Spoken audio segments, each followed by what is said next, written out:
Hola a todos y a todas, la comunidad de Autodesk os da la bienvenida a esta siguiente sesión del ciclo de implementación BIM ofrecido por Lucrecia Real, Expert Elite de la comunidad de Autodesk en español. La sesión de hoy lleva por título ¿Cuáles son los estándares que nos ayudarán a implementar BIM? Os animamos a que planteéis vuestras dudas al final de la sesión, así como que también entréis al foro a través del link que os dejaremos en el chat. En este link podéis comentar vuestras dudas, sugerencias o volver a ver esta sesión a través del enlace YouTube que subiremos en el link del foro y que lo podréis ver a partir de mañana. Y así, sin más dilación, cedo la palabra a Lucrecia para que pueda empezar la sesión. Lucrecia, muchísimas gracias. Bueno, buenas tardes o buenas noches, depende de dónde estén. Gracias, Joaquín. Y bueno, seguimos con esta serie de webinars. Ya me he presentado en las anteriores, así que ya no me presento más. Y hoy vamos a ver tema estándares. Ya estuvimos viendo por qué y para qué queremos implementar BIM en un proyecto. Después estuvimos viendo cómo organizo a mi equipo. Hoy vamos a trabajar con los estándares. Dentro de 15 días, en la próxima sesión, vamos a hablar de cómo organizo la información que vamos a ir incorporando de todas las disciplinas, del equipo en general. O sea, vamos a hablar del entorno común de datos, Common Data Environment, y después vamos a terminar con una mesa redonda en relación a todos estos puntos que fuimos viendo estos días. Y luego van a haber, bueno, 2 sesiones de herramientas específicas de Revit. Como les decía, vemos estándares, qué son, para qué sirven. Vamos a hablar de la ISO 19650, que seguramente han escuchado hablar, y vamos a hablar de uno de los documentos que para mí es uno de los documentos más importantes cuando uno empieza a trabajar en esta metodología de BIM, que es el BIM Execution Plan o Plan de Ejecución BIM. Entonces, vamos a empezar a hablar en relación a qué es un estándar, ¿sí? Y esto lo saqué de la norma ISO, que es esta organización internacional de estándares, donde me dice que un estándar es un documento establecido por consenso y aprobado por un organismo reconocido, que entrega para usos comunes y repetidos reglas y directrices o características para actividades o resultados, ayudando a la obtención de un grado óptimo de ordenamiento en un contexto dado. Perdón que lo lea, pero como es una definición, por eso la quise leer tal cual está. Entonces, fíjense lo que implica, ¿no? Para uso en común, que son directrices, para entender de qué forma vamos a trabajar, para obtener el mejor orden en todo lo que estemos haciendo. O sea, eso es un estándar. Y fíjense que dentro de los estándares hay como distintos grados de estándares. Hay estándares internacionales, como es el caso de todos lo que implica la ISO. Hay estándares de Europa, de América, y hay estándares específicos nacionales, como están las normas DIN de Alemania, las de Italia, la British, la de Española. En Argentina tenemos la IRAM. Y todo lo que tiene que ver con BIM sale de distintos documentos, distintos estándares que se realizaron a través de la British Standard Institute. Van a ver que cuando hablamos de BIM, vamos a hablar muchísimo siempre de normas británicas o estándares británicos, mejor dicho. Vamos a sentir nombrar el PAS 1192, la British Standard 1192-4, ¿sí? O sea, hay distintos documentos que siempre hacen referencia a la British Standard. ¿Por qué? Porque fueron como los primeros en salir con esta metodología, los primeros en documentar de qué forma vamos a trabajar dentro de la metodología BIM. Tenemos que tener en cuenta, cuando estamos hablando de estándares, primero la fecha. Es muy importante identificar la fecha porque se van a ir actualizando, ¿sí? Y además también si hay alguna aprobación regional o nacional de estándares, por ejemplo, de la ISO 19650. Fíjense que tenemos la aprobación de las normas europeas, de las españolas, la IRAM ISO 19650, bueno, es de Argentina. Entonces, en cada país, siempre cuando se adopta una norma internacional, se ayorna a su país porque seguramente hay vocabulario, por más que, digamos, bueno, hablamos en español, pero muchas veces la forma de nombrar o al comitente, el solicitante, el contratista, es diferente. Entonces, hay siempre instituciones nacionales que toman la ISO, toman la traducción al español y esos términos que ven que tal vez no se utilizan en la traducción que se hizo en el país, se ayornan, se cambian. Por eso es que tenemos en los países la norma nacional junto con la norma internacional y también insisto, hay que ver el año, porque dentro del año muchas veces hay actualizaciones y demás. Entonces, eso para entender por qué siempre cuando vemos un estándar también vemos el año. Ahora, ¿qué diferencia hay entre un estándar y qué diferencia hay con un reglamento técnico? Un estándar está elaborado por un organismo, como recién hablamos de la ISO, es de aplicación voluntaria, o sea que no me exige, ¿sí?, que lo tenga que cumplir. Requiere un cierto consenso para que ese estándar se pueda cumplir. Y no hay ninguna sanción, porque justamente es voluntaria, son sugerencias que nos pueden dar. En cambio, un reglamento técnico ya es dictado, o sea, hay una autoridad competente que obliga a la utilización de ese reglamento y si uno no lo utiliza puede obtener sanciones, ¿sí? Entonces, acá tenemos que entender bien, una cosa es un estándar y otra cosa es un reglamento técnico que, no sé, un reglamento de cualquier disciplina donde me dice cómo tengo que hacer las cosas, con pendientes, esto tiene que ser así, porque si no puedo llegar a tener una sanción de la autoridad competente que generó ese reglamento técnico. Ahora, cuando hablamos de estándares BIM, y si yo les pregunto a ustedes, ¿cuántas normas ISO relacionadas a BIM existen o conocen? Seguramente me van a hablar de una que es la que últimamente se está escuchando mucho, que es la ISO 19650, ¿sí? Y la ISO 19650 se divide en 5 partes, ¿sí? Todavía no están todas las partes desarrolladas. Fíjense que me está indicando, ¿sí?, el año, si yo, ¿ven? Fíjense, la primera edición del año 2018, ¿ven? La primera edición del año 2018, entonces es importante verificar eso. Además, figura las partes, esta ISO tiene 5 partes, como le comentaba, pero en realidad hay muchas más ISOs que hablan de BIM. Fíjense, acá tengo del lado de la izquierda todas las ISOs que encontramos en BIM, ¿sí?, que hablan de BIM, y del lado de la derecha algunos otros estándares que ayudan, ¿sí?, o que son más antiguos y ven ahí de 2007, ¿sí?, y tal vez se siguen usando, ¿sí?, porque todavía no hubo nada que lo reemplace, porque bueno, ya tengo todo mi estándar asociado a eso. Las ISOs que están en color rojo son las ISOs más conocidas, ¿sí?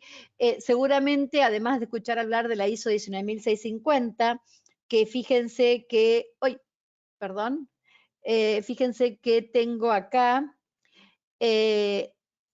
toda la serie de la ISO 19650, la 1, la 2, la 3, la 4 y la 5, ¿sí? Tal vez las que más se conocen son la 1 y la 2, ¿sí? Algunas todavía no salieron, pero después es muy conocido el término de IFC, de OpenBIM, ¿sí? Bueno, hay una ISO, la ISO 16739, justamente habla de los formatos interoperables, ¿sí? Y de paso le comento que pronto vamos a tener, cuando terminemos estas series y un par de reuniones y charlas que tenemos, que ya Joaquín armó, vamos a tener una serie de interoperabilidad, ¿sí? Donde vamos a trabajar vamos a charlar, mejor dicho, con distintos expertos elite, y una de los temas que vamos a tratar es justamente la interoperabilidad con este formato IFC que me permite intercambiar información entre los distintos software. Vamos a tener una serie de Revit, una serie de Inventor, Revit con Civil, Revit con Inventor, Revit con Navis, Revit con Infra, Revit con la exportación IFC, Revit con 3D Studio Max, ¿sí? Y después vamos a tener una serie de Navis, otra serie de Inventor, o sea, vamos a tener todas series de interoperabilidad. Y el tema IFC es muy importante. ¿Por qué? Porque cuando nosotros trabajamos en equipo, no todos los asesores trabajan en la misma plataforma. Entonces, de alguna forma nos tenemos que comunicar. De alguna manera, yo tengo que exportarle mi modelo depende del área que trabaje, ¿sí?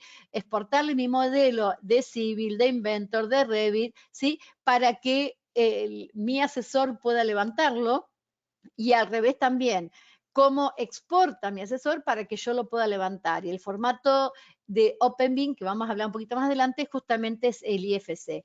Pero también tenemos otra ISO que habla de todos los términos, ¿sí? O diccionario de términos. Después tenemos también otra ISO de procesos, ¿sí? Que está formado por 2 capítulos, así como la ISO 19650 tiene 5, la 29481 tiene 2 capítulos. Y por otro lado tenemos varios estándares, ¿sí? De la British Standard o de la AIA, de la Asociación de Arquitectos de Estados Unidos, que pueden tener temas de definiciones, temas de coordinación para visualizar los cambios, también manuales con parámetros, código de colores. Entonces, fíjense la cantidad de información de estándares que ya tenemos para trabajar en esta metodología BIM.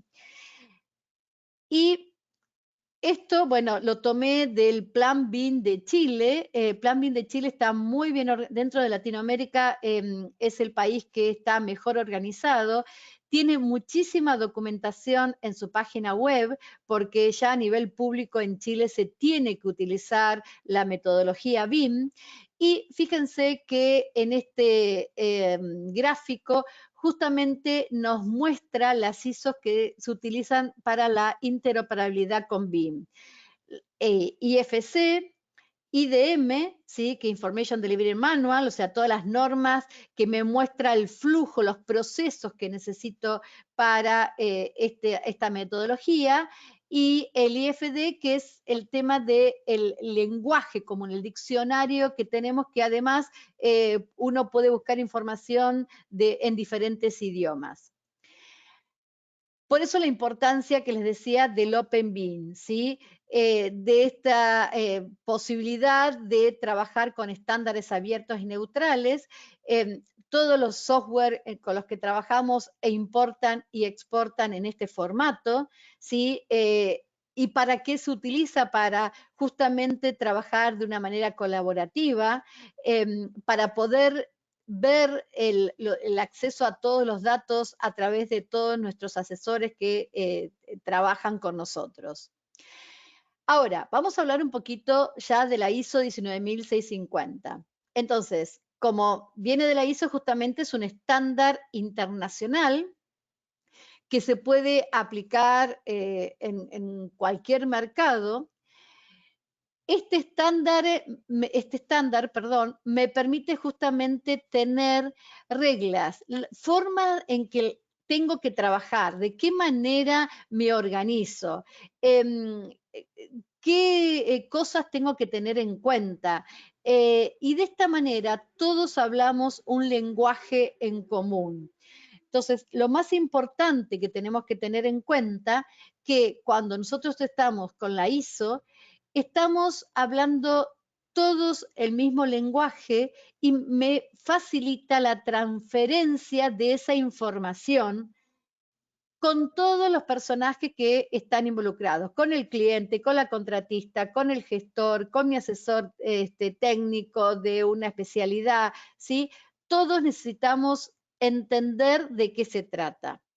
Por eso que el objetivo de esta ISO, en un primer momento estaba muy desarrollada a nivel de desarrollo del proyecto, pero vieron que fuimos evolucionando en la metodología BIM y ahora también dentro, bueno, justamente el capítulo 2 de la ISO 19650 ya está muy asociado a todo lo que es la fase de operación y mantenimiento, a la parte de la gestión en sí del proyecto. Ahora, esta ISO, algunos me dicen, bueno, pero solamente la puedes aplicar si trabajás en el gran proyecto de infraestructura. No, no, no, es aplicable a cualquier proyecto, ¿sí? No tiene que ver con el tamaño y no tiene que ver con qué tan complejo es este proyecto que estamos encarando. Entonces, cuando hablamos de la ISO, lo primero que decimos es que necesitamos saber cuáles son las necesidades de mi cliente. Ahora vamos a ver un gráfico, ¿sí? ¿Por qué mi cliente quiere implementar BIM? ¿Sí? Que fue una de las primeras cosas que estuvimos charlando al principio. Después tenemos que hacer esa planificación. ¿Cómo lo vamos a hacer? ¿De qué manera? ¿Qué vamos a entregar? ¿Sí? Desarrollamos toda la información en diferentes etapas, ¿sí? Para luego hacer esa entrega. Pero esa entrega va a estar coordinada, va a estar ordenada, ¿sí? En cualquiera de los casos que no se cumpla, tengo que volver a alguna de las ventanitas que tenemos ahí o redefinir las necesidades o redefinir la planificación o redefinir algún tema de desarrollo de información porque está mal, ¿sí? Ahora ustedes me pueden preguntar, pero bueno, a ver, ¿a quién afecta la norma 19.650? En realidad a todos, tanto a los que nos contratan, a los que van a trabajar con nosotros, ¿sí? O sea, al contratante, al contratado principal, ¿sí? O los subcontratistas. ¿Sí? Entonces, es muy importante entender, ¿sí? A quién afecta. A veces hay, en algunas charlas que doy, no recuerdo si, creo que tenía un slide de eso, pero lo voy a comentar ahora, me dicen, pero bueno, está genial si uno participa en una licitación y me pide, el solicitante me pide que yo trabaje en esta metodología, pero ¿y si no me lo piden? Entonces no tengo que trabajar con esta metodología, no tengo que hacer este plan de ejecución BIM. Sí, porque nos organiza, bueno, me fui al plan de ejecución BIM porque en realidad es parte de lo que tenemos que entender, o sea, aplicar esta norma, este ISO, ¿sí? A la forma de trabajar, por más que no me lo pidan, es importante porque nos organiza, porque sabemos qué tenemos que hacer, porque sabemos de qué manera, cómo, quién, ¿sí? Esas preguntas que van a ver que nos vamos a hacer. Ahora, ¿cómo arrancaríamos todo esto de acuerdo a la ISO 19650? Lo primero que nos dice la ISO es que nuestro cliente justamente quiere implementar BIM, ¿sí? Entonces va a describir cuál es su objetivo, la parte técnica que quiere visualizar, o sea, quiere ver los modelos de tal forma, quiere que le puede guardar los modelos y tenerlo para el momento de operación y mantenimiento. Él en la empresa, en su oficina, tiene un estándar, quiere que se siga ese estándar o a nivel público, ¿sí? Entonces, son requisitos que tiene mi cliente. Ahora, no todos los clientes tienen los mismos requisitos. Por eso decimos que este documento, ¿sí? Es un documento que es específico para cada proyecto. Y mi cliente puede ser mi jefe, el dueño de la empresa, que estratégicamente quiere incorporar la metodología, entonces él es el que me dice qué es lo que quiere, ¿sí? Por eso que también se la llama solicitud de información, por ejemplo, en Chile habla de esta solicitud de información. Entonces, esa solicitud de información puede estar agrupada en tres grupos importantes. Primero, un aspecto comercial, cuáles son los objetivos estratégicos del cliente, cuáles son las entregas que tenemos que hacer y las fechas en las que tenemos que hacer estas entregas, qué cosas vamos a entregar, ¿sí? Qué capacidad tiene el equipo que va a trabajar.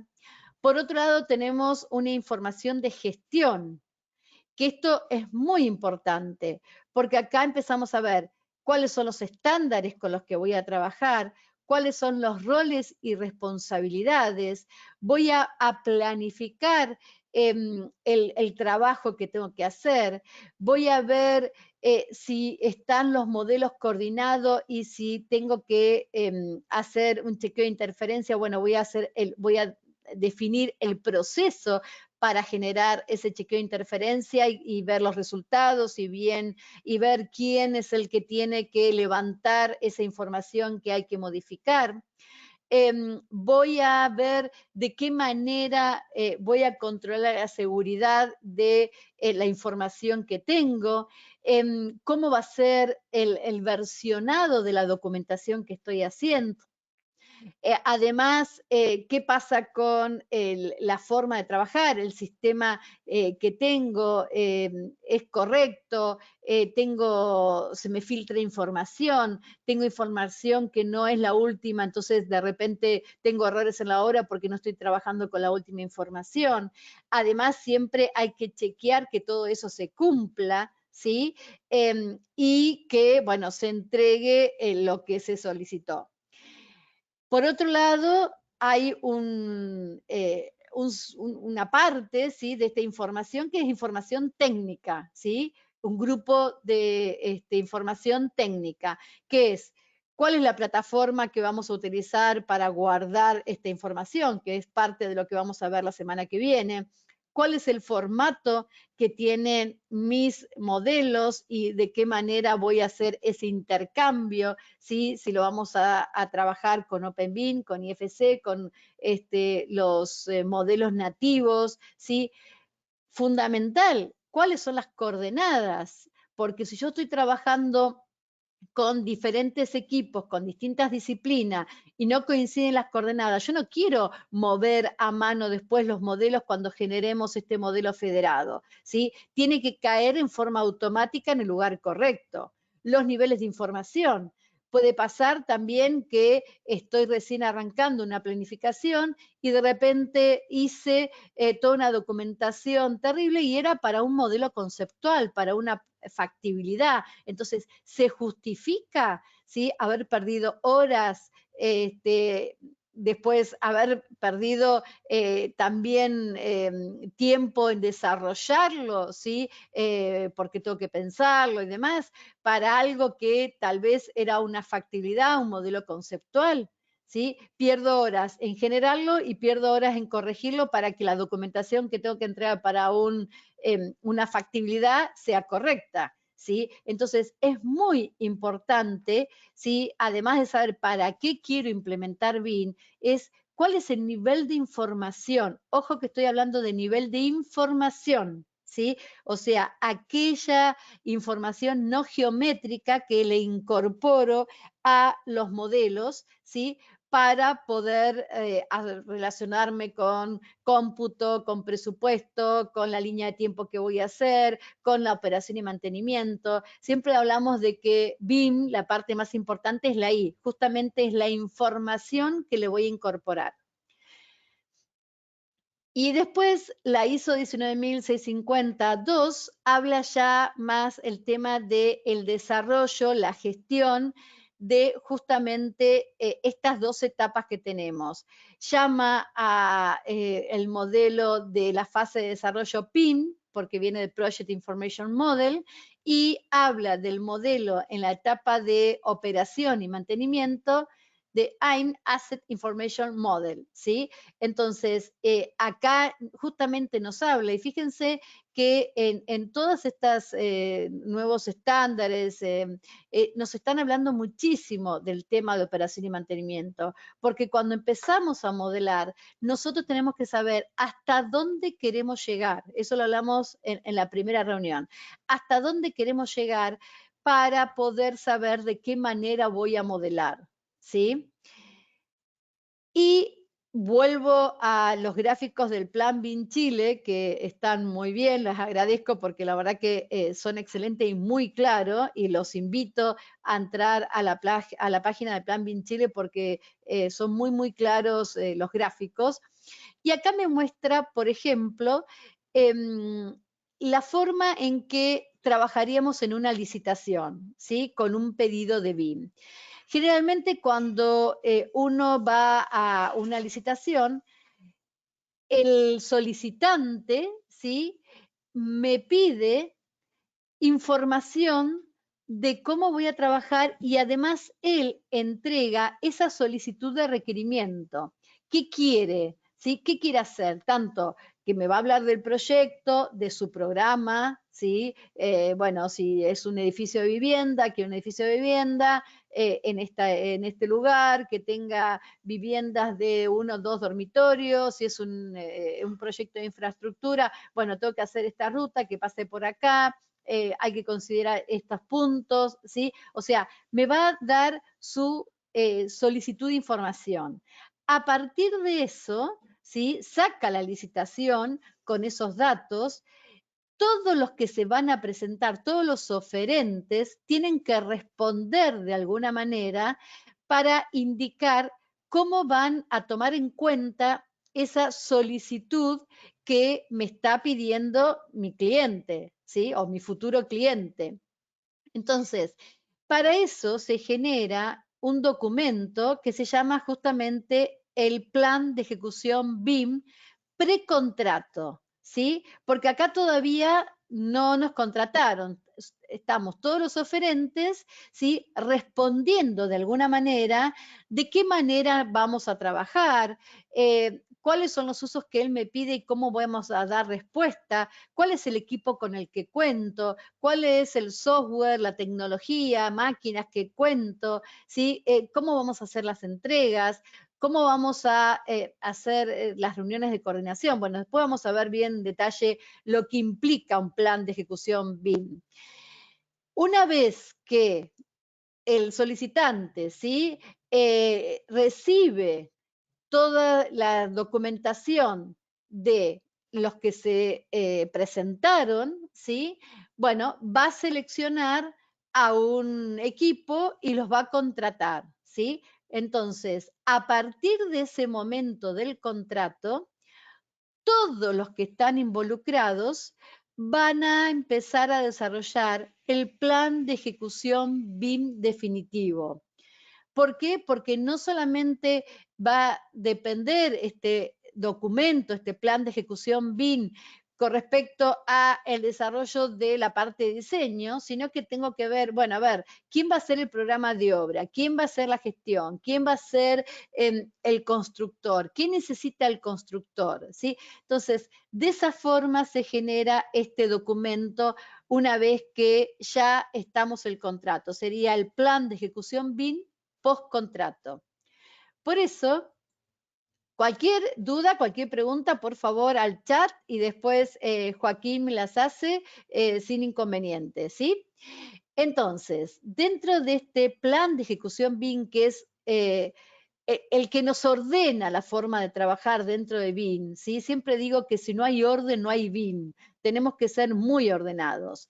Entonces, tenemos, por un lado, el B precontrato, que es el que nosotros estamos respondiendo a las necesidades del cliente, ¿sí? Donde se ve, bueno, obviamente tenemos que demostrar el equipo que tenemos, qué competencias tenemos que generar un plan de acuerdo a las necesidades del cliente, una estrategia, ¿sí?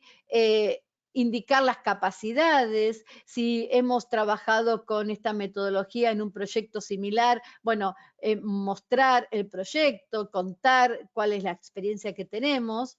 Y por otro lado, una vez que ya estamos contratados y ya se decidió trabajar con nosotros, ahí generamos este plan de ejecución BIM post contrato, donde acá tienen que estar todos los responsables de los equipos que trabajan dentro de un proyecto, donde tenemos que generar un plan maestro, ¿sí? Donde ahí va a figurar todas las entregas y qué información vamos a entregar, donde van a estar las fechas, donde también van a estar todas las tareas que tenemos que hacer y no solamente las tareas, sino quién es el responsable de realizar esas tareas. Y también se va a hablar del entorno común de datos, cómo se guarda la información, cómo son los permisos, ¿sí? Eso lo vamos a ver dentro de 15 días, porque yo voy a tener un lugar donde todos van a guardar la información, pero cada uno se tiene que hacer responsable de su información. Además, un entorno común de datos me pide ciertos requisitos para que se cumpla con un entorno común de datos, como que exista un versionado, que esté nomenclado, que se visualice quién es el responsable, ¿sí? Bueno, eso lo vamos a ver en la próxima reunión que tenemos. Entonces, acá decimos, que era un poco los que les comenté anteriormente, ¿qué pasa en un país donde BIM no es obligatorio? ¿Sí? Entonces, acá puede pasar varias cosas. Primero que un cliente diga, bueno, quiero BIM y no dice nada más, ¿sí?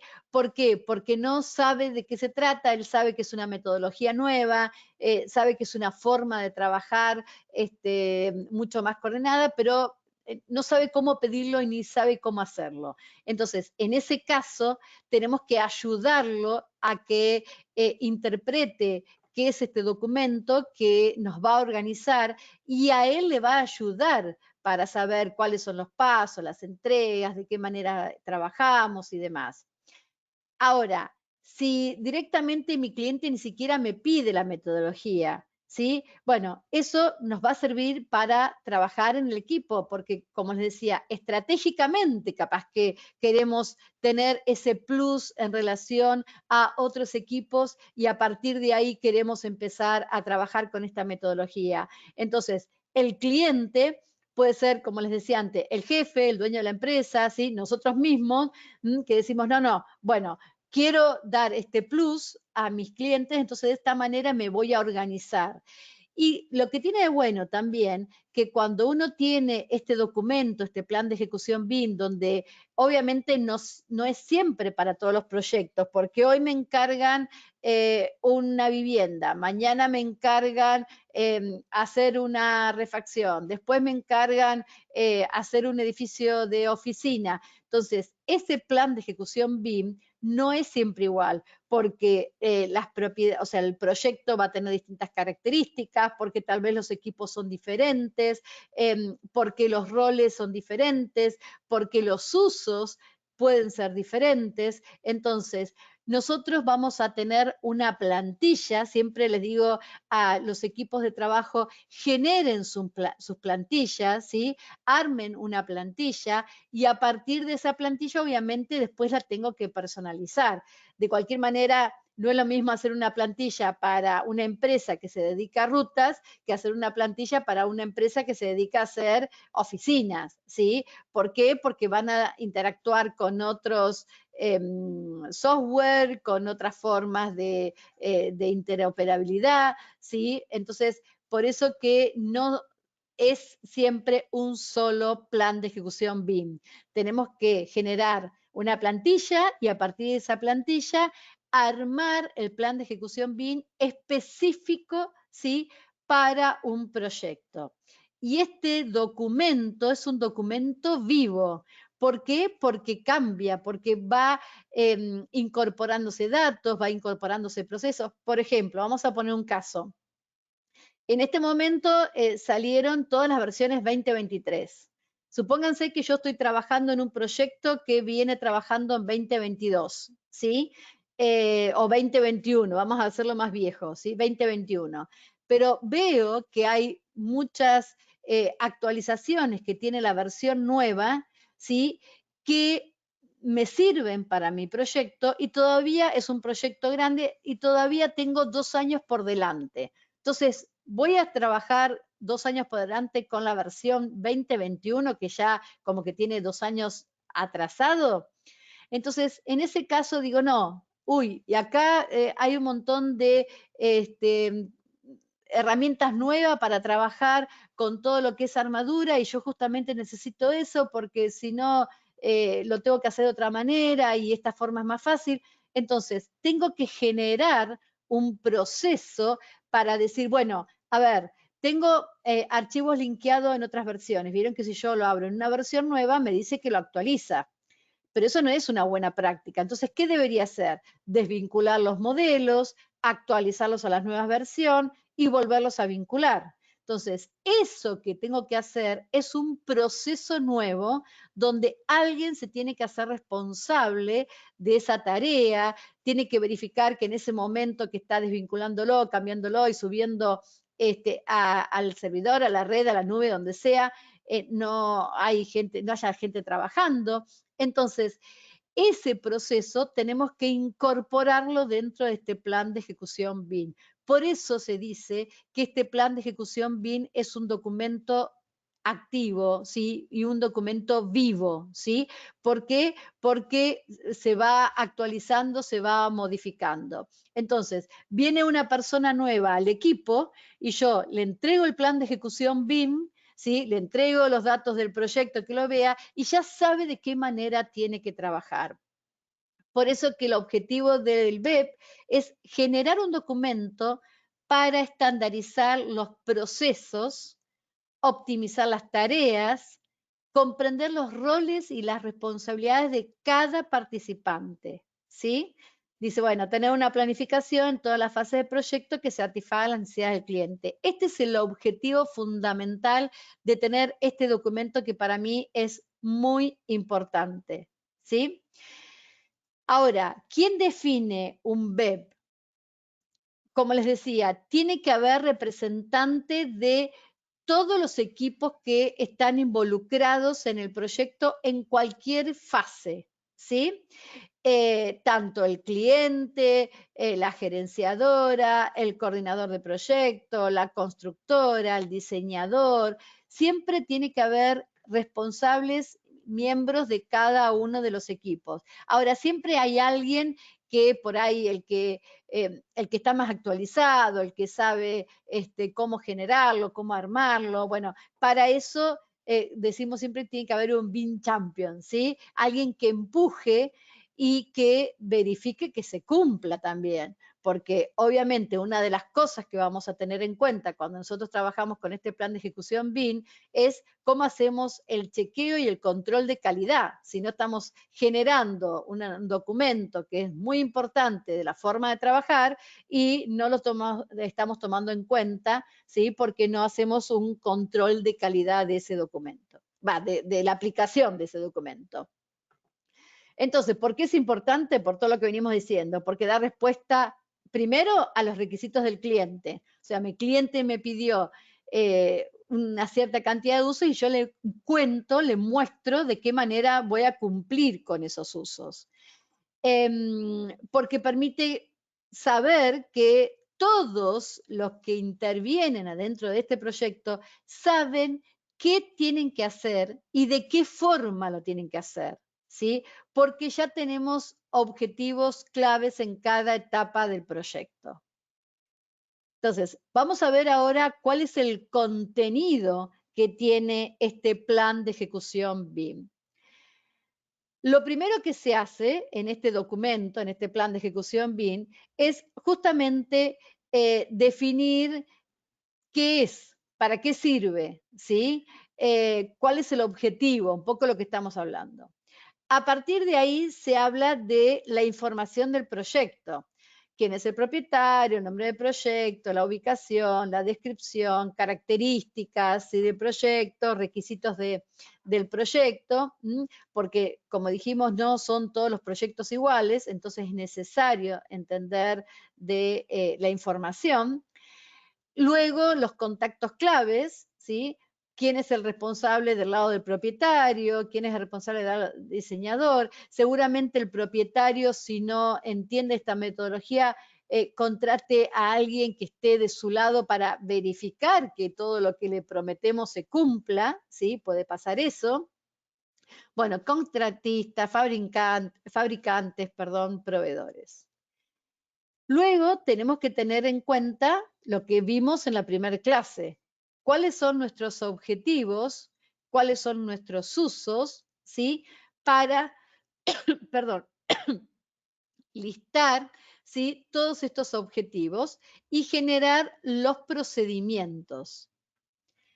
A partir de ahí, lo que vamos a hacer es ver cuáles son los roles y las responsabilidades que tenemos. Vamos a generar estos mapas de proceso, donde en estos mapas de proceso vamos a indicar tareas, ¿sí? Y vamos a indicar estas tareas cómo se van definiendo, ¿sí? ¿Quién es la que precede, ¿sí? ¿Quién es el responsable en cada una de estas tareas que nosotros vamos haciendo?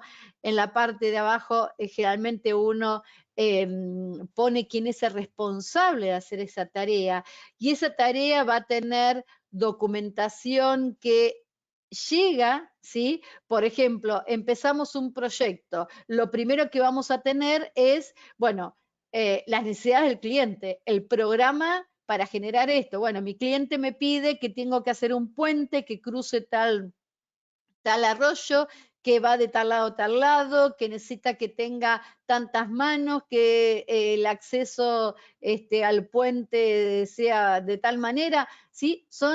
Es el programa de obra, ¿sí? Es el programa para generar este proyecto. O estoy haciendo un edificio de vivienda, bueno, tengo un edificio de vivienda que va a contar con viviendas de un dormitorio, 2 dormitorios, quiero cocheras en la parte de abajo, en planta baja quiero comercio, eso es una entrada, ¿sí?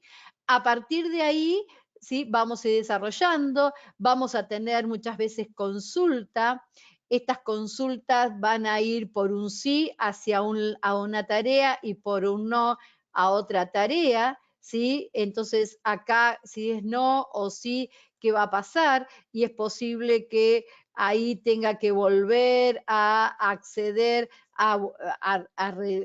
perdón, a verificar, no me salía la palabra, a verificar o a chequear alguna de las tareas que fuimos haciendo, ¿sí? Entonces es fundamental tener estos procesos para entender qué tareas tengo que hacer y quién es el responsable, ¿sí? De hacer esa tarea y de qué manera yo después con esa tarea termino. Siempre el comienzo y el final se marcan con un círculo. Esto es una forma, un estándar que hay para generar diagramas, ¿sí?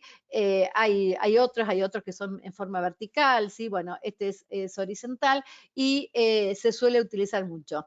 Y además, por otro lado, sí, esto era una flechita, si termino, obviamente, cuál es la información de salida, ¿sí? ¿Qué termino, qué entrego, qué resultado obtengo de todas esas tareas?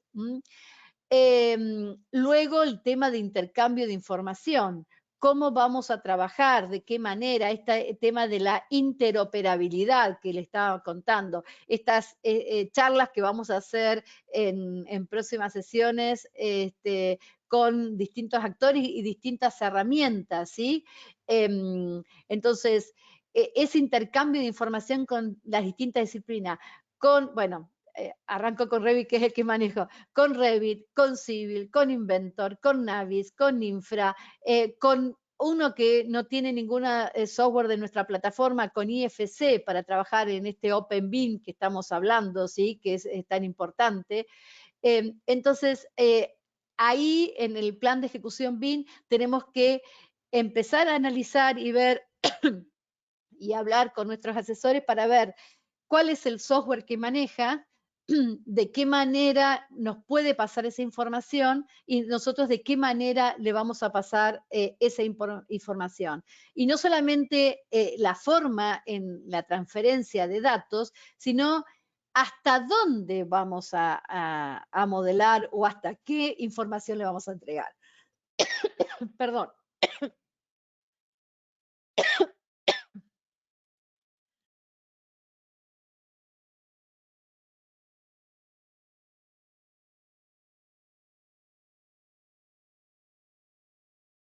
Bueno, perdónenme, me ahogué con mi saliva. No hay problema, Lucrecia. Si quieres, mientras tanto, voy a responder la pregunta que nos acaba de llegar, que es que si no Dale, es voy a mucho buscar pedir, agua. podrían compartir las presentaciones. Sí, las presentaciones están compartidas. Nos hace llegar Lucrecia cuando acaba cada sesión y están compartidas en el link del foro que os dejamos en el chat, así como también la grabación de la sesión que la podéis ver en el link en YouTube, en el link del foro que os hemos dejado en el chat. Ahí lo podéis tener todo, tanto el material de la presentación que Lucrecia lo hace llegar siempre a final de cada sesión, como la grabación de la misma. Listo, acá estoy, perdón. Venga, Lucrecia, tranquila, no pasa nada. Bueno, después el tema de los requisitos de gestión, ¿sí? Tener cronograma, tener fechas, y acá se vincula mucho con todo lo que es el project manager, ¿sí? Tiene funciones que nos corresponden y nos tocan también, ¿sí? Entonces tenemos que trabajar todo el tema de la gestión. Por otro lado, todos los procedimientos de colaboración, de qué manera vamos a transferir los documentos, dónde vamos a guardarlo, con qué software vamos a trabajar para hacer toda la parte de control de versionado, ¿sí? Y la estructura de carpetas, las nomenclaturas, todo lo que es el control de calidad, ya sea revisiones visuales, el chequeo de interferencias, el chequeo de los estándares. Estamos hablando de que vamos a hacer estándares y demás, pero hay que controlarlo. Verificar que los elementos tengan todos los datos adecuados. Hablamos también de lo que es la infraestructura tecnológica, como dijimos, el software, el hardware, los estándares. El software, vamos a hablar del versionado. Vieron que siempre decimos que conviene trabajar en la misma plataforma, en la misma versión, ¿sí? Entonces, bueno, tenemos que hablar de eso. ¿Cómo vamos a estructurar los modelos? Si es un proyecto grande, bueno, de qué manera lo vamos a dividir, si estamos trabajando, por ejemplo, en Revit, o bueno, Revit con espacios, con los worksets, ¿sí? Con los espacios de trabajo, o en Civil con los shortcuts. Bueno, a ver, ¿dónde los voy a guardar? ¿Cómo voy a hacer? ¿Quién los va a nomenclar? ¿De qué manera? Después también todos los entregables, qué se va a entregar, en qué fases, con qué fecha, qué cantidad de información y todo lo que también depende de la entrega por el contrato, que me dice, bueno, tal fecha hay que entregar toda esta documentación, el modelo en tal formato, los visualizadores que se van a utilizar y demás. Por eso, una de las primeras cosas que yo siempre muestro es y analizo es de qué forma voy a empezar a ordenarme con la nomenclatura. Es uno de los primeros estándares que tenemos que trabajar. Entonces tenemos nomenclaturas de proyectos, ¿sí? Bueno, fíjense que acá tengo dos tipos de nomenclatura diferente. Acá, bueno, como eran varios grupos los que trabajaban, entonces empiezo con el nombre de la empresa, ¿sí? Para saber identificar cuáles son los documentos, después el nombre de mi cliente, nombre de un número a mi proyecto.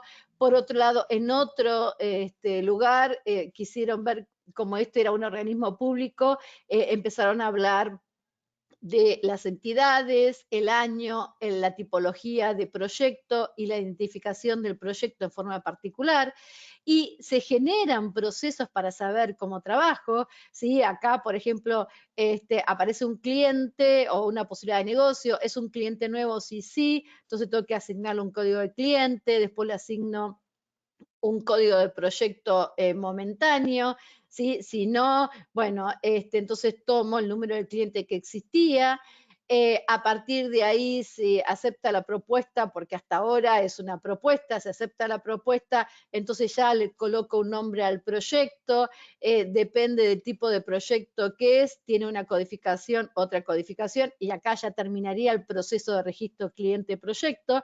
Si no acepta la propuesta, bueno, quedó en una propuesta económica y nada más y no se desarrolló nada, ¿sí? Entonces, fíjense que para algo tan simple como para poner el nombre del cliente y nombre del proyecto, es necesario generar este proceso porque si viene alguien nuevo, ¿sí? Ya sabe de dónde salen los números, quién lo tiene que aceptar, quién no. Y acá fíjense que están los responsables de hacer la tarea, ¿sí? Acá están los responsables de hacer la tarea. Después, bueno, las nomenclaturas de carpeta. ¿Cómo voy a nomenclar? ¿Qué quiero hacer? ¿Cómo las voy a organizar? Bueno, estos son pedacitos de diferentes nomenclaturas de carpeta, ¿sí? Yo trato siempre que las nomenclaturas de las carpetas sean nomenclaturas de pocos caracteres, porque después si yo tengo que trabajar con archivos linkeados, referencia, bueno, y si los nombres son muy largos, a veces puede llegar a tener problemas, depende de qué tan largo sea el nombre, ¿sí? Después, el tema de la organización de la nomenclatura, ¿sí? De los elementos que componen los proyectos. Por acá, bueno, se basó en el BAS 1192. La Building Smart también sugiere tener un tipo de codificación. Si entran a la página de la Building Smart de España, van a ver que hay un documento donde se habla de la nomenclatura y da sugerencias para generar esta nomenclatura. Esta que está acá está basada en la British Standard, ¿sí? Entonces, donde está la organización, el proyecto, la disciplina, la zona, un nivel o ubicación, el tipo de documento, el número, la descripción, si se quiere o no. Estos que están naranjas son optativos, el estado y la revisión. ¿Por qué el estado? Porque para la ISO 19650 hay, un día tendremos que hablar exclusivamente de la ISO, hay como 4 estados que tiene la documentación, ¿sí? Una documentación que está en proceso, después la estoy trabajando con mi equipo, es correcta, entonces ya la puedo trabajar y compartir con otro equipo, entonces a partir de eso pasa de proceso a compartido. Una vez que llegamos a una etapa que terminamos, se publica, entonces el estado es publicado y luego archivado para que quede ¿sí? Como un backup de lo que se estuvo haciendo. Pero no solamente tenemos que trabajar con todo lo que es nomenclatura de un archivo o de una carpeta, sino también tenemos que pensar en los elementos. Y esos elementos tenemos que trabajarlo asociado a la gente de cómputo, asociado a la gente que hace procesos, a los que están trabajando con las tareas, ¿sí?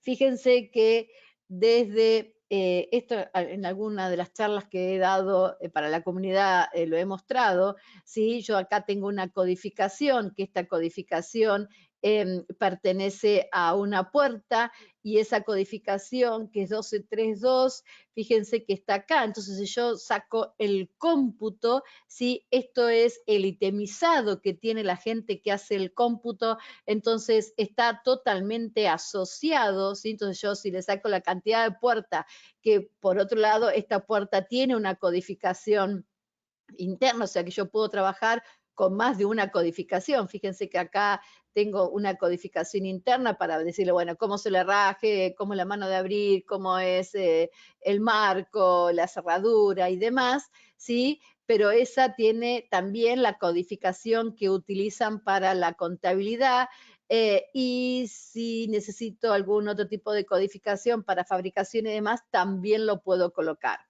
pero tengo todo asociado, está todo ordenado, pero ¿eso por qué? ¿Porque solamente lo hicimos los que diseñamos? No, porque nos pusimos en común de acuerdo con la gente que hace el cómputo, con la gente que hace el programa de obra.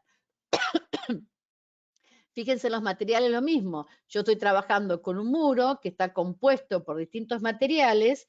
Ese material tiene una codificación que cuando yo vengo a la gente que se dedica a hacer el cómputo, ese material está registrado con el mismo número. Entonces, cuando yo le saque una tabla de qué cantidad de ladrillo común visto tiene, ya tiene la cantidad de metros cuadrados que hacen falta. Por eso, además, también vamos a ver que en muchos de los casos se manejan dos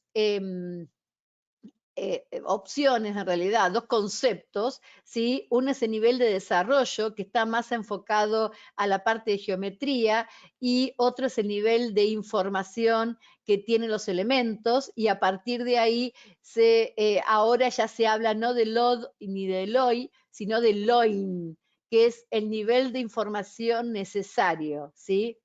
Load Information Need, ¿sí? Entonces, esto es de la Haya, ¿sí? El año pasado sacó una actualización de todos los niveles de desarrollo. Bueno, acá hay una página, ay, me olvidé de sacarle la animación. Acá hay una página que, bueno, ustedes van a tener, este documento va a estar guardado junto con la grabación, donde habla de los distintos niveles de desarrollo, además de poder entrar a la IA y buscar el documento que uno puede bajar de los niveles de desarrollo de todos los elementos y cuál es el que se utiliza en cada etapa.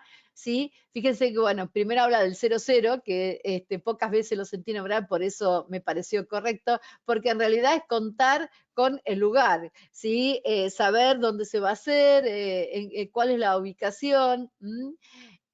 Por otro lado, después viene el 100, que ya es mucho más a nivel conceptual. Fíjense que empiezo a ver geometría, pero no tengo medidas, no tengo espesores, no tengo nada de eso. Después tengo un nivel de desarrollo 200, donde ya empiezo a ver áreas más aproximadas, materiales.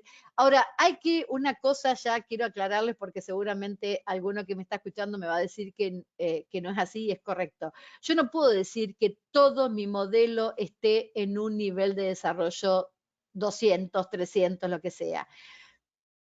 Tengo que analizar cada elemento, ¿sí? Geométricamente y no geométricamente la información que le voy a colocar, porque muchas veces yo puedo poner un equipo electromecánico como una cajita que no está desarrollada geométricamente, pero tiene muchísima información no geométrica, ¿sí? Y no por eso, por ser una cajita, es un LOD 100 o un LOD 200, ¿sí? Entonces, van a ver que hay planillas donde figuran todos los elementos que tenemos que trabajar en cada etapa del proyecto, cuál es la geometría que va a tener ese elemento, cómo se va a codificar y hasta qué parámetros tienen que incorporar esa geometría. Bueno, el nivel de desarrollo 300, fíjense que ya acá tenemos medidas, tenemos más exactitud, ya se empiezan a ver los materiales, ya está más desarrollado. Un nivel de desarrollo 350, donde esto sería a un nivel similar a proyectos ejecutivos, donde se ve muchísima más información, se ven pases, se ven algún tipo de soporte, ¿sí? Está mucho más desarrollado. Y el LOD 400, donde ya se empiezan a incluir todos los detalles constructivos que necesitemos, y llega casi a tener todo los elementos. Ojo que no quiere decir que todos esté modelado. Muchas veces puedo hacer un mix entre lo que es modelado y la geometría en 2 dimensiones, ¿sí?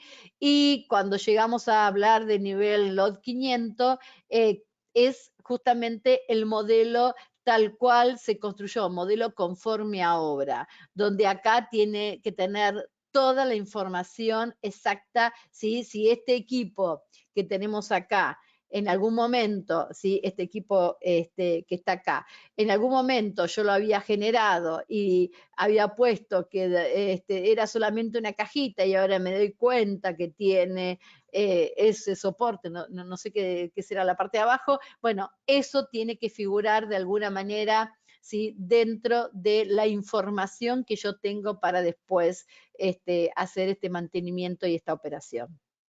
Entonces, acá hay un ejemplo, ¿sí? También se lo llama nivel 2, 3, 4, 5, 6, eso también depende del país. En algunos casos, algunos trabajan con 100, 200, 300, otros dicen 2, 3, 4, ¿sí? Y acá fíjense que hablan del nivel de detalle y nivel de información, ¿m? Donde se ve gráficamente qué es ese elemento, pero algo muy básico, no hay medidas, no hay nada, la descripción es muy básica. Ya en un nivel 3 es un nivel mayor, fíjense que ya se empieza a ver medidas, ya hay otra grilla, ya se empiezan a identificar elementos, ya hay información no geométrica que está mucho más cargada. Acá a este nivel ya vemos exactamente cómo se va a aplicar. Tal vez es un detalle, o sea, no voy a hacer todo, capaz es un detalle, pero ya tengo los soportes, las sujeciones, ¿sí? Está muchísimo más avanzado. ¿Mm? Acá fíjense que la geometría no varió demasiado, pero seguramente estoy incorporando mayor información no geométrica y cuando ya estoy terminando, prácticamente la geometría no cambia en nada, pero fíjense toda la información no geométrica que le estoy incorporando. Esto es justamente la parte de la I de BIM, ¿sí? Donde figura acabado, fabricante, materiales, anchos nominales, bueno, duración de la garantía, código de barra, fecha de instalación, número de serie. O sea, esta es la información que después me va a servir para todo lo que es la operación y mantenimiento. Acá tenemos de qué manera llama, por ejemplo, Chile, ¿sí? Que lo traje varias veces a la sesión, con respecto a esta información, que acá llama la ficha la información de las entidades, y también tiene nivel de información 1, 2, 3, 4, 5, 6, que les va diciendo qué datos colocan en cada una de las etapas y de cada uno de los elementos. Fíjense, acá tengo un terreno, y me va diciendo cuál es la información, el parámetro que le tengo que incorporar en cada una de las etapas a este elemento, ¿sí? Y también cómo se convierte ese parámetro en la forma OpenBeam, ¿sí? Para trabajar con IFC.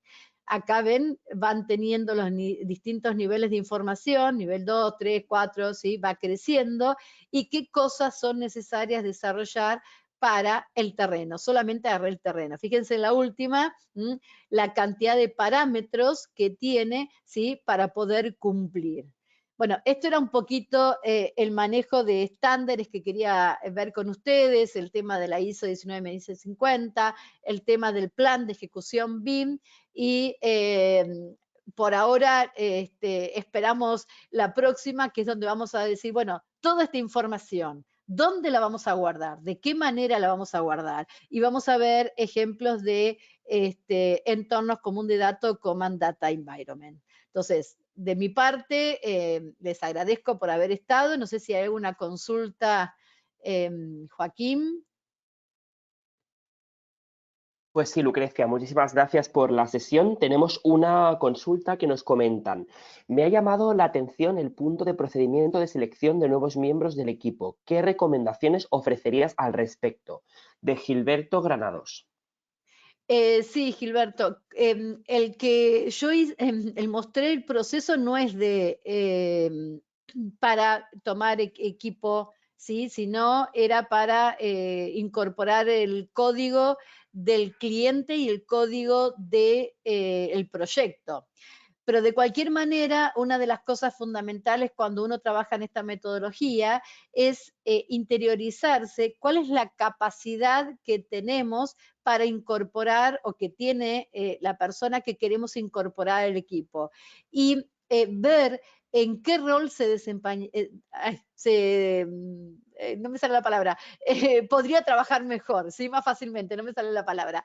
Entonces, es fundamental hablar con la persona que queremos incorporar, ver sus conocimientos, ver qué puede hacer, en qué nos puede apoyar. Y una de las cosas que también se habla cuando uno habla de los usos es la capacidad de la gente y la necesidad tal vez de capacitación, porque van a aparecer herramientas nuevas, porque son formas o procesos diferentes. Entonces, vamos a tener que capacitar a la gente, ¿sí? No sé si era por ese lado, pero el proceso que mostré era para generar el número de cliente cuando viene un cliente nuevo y el número de proyectos. Perfecto, Lucrecia. Nada más, de lo demás nos comenta Howard Hans Flores que todo claro, que excelente los LOD. Los demás nos comentan que la sesión fantástica, así que Lucrecia, muchísimas gracias por tu sesión. Os recordamos a todos y a todas que tenéis el link en el chat, el link del foro donde podéis dejar vuestras consultas, dudas, sugerencias, donde también podréis ver los materiales que Lucrecia nos pasará para subir, así como el vídeo, la grabación de la sesión de hoy para que la podáis volver a ver. Y nos vemos en la próxima sesión, Lucrecia. Bueno, bárbaro, dentro de 15 días estamos con el entorno común de datos. Muchas gracias Correcto. a todos. Saludos y Muchísimas gracias, felices Lucrecia, por Pascua. tu sesión y gracias a todos por estar aquí. Gracias. Buenas noches. Buenas noches.